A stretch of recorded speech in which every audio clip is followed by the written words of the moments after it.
ang gamot ko lahat na iniinom ko. Umaga, tanghali, hapon, gabi. Yan, dami. Kulang pa po yan. Mayroon pang 120. 10 pa lang nabibili ko. Yung 60, 20 pa lang. Halos tuto po yung lahat yung iinumin kong gamot na 2,200. Ayan pa lang po ang nabibili ko. Higit pa lang po 1,000.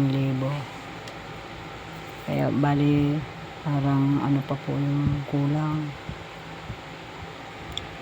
Kasi 700 plus saka 700 kanina, 1,000. Parang 1,100 pa po ang kailangan ko sa gamot ko. Ayan. Ayan.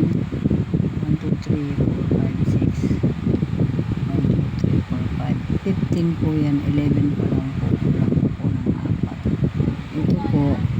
Ayan. 2, 4, 6, 8, 10. Tapos yan. 11. 4 pa rin po ang kulang. 39 pesos ang isa niyan.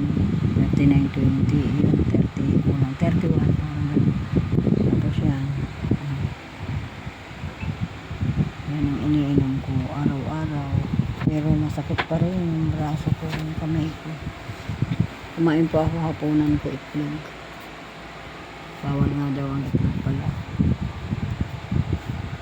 Ayan. Ayan guys, ang iniinom kong gamot. Ito, vitamins to, vitamins. Para sa dugo ko yan, sa dugo. Ito, iniinom ko rin yan. Para sa kirot, sa pain. Ayan guys, thank you Lord. Sana po gumaling po yung ulcer ko. Ulcer lang po.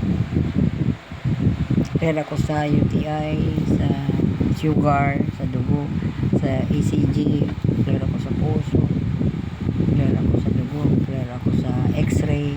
Wala pong problema. Ulcer lang po talaga. May gas-gas yung nalalam mo dito po sa may tiyan ko. Kaya masakit. Thank you po Lord. Thank you sa mga anak ko na nagsama sa hospital sa PJG.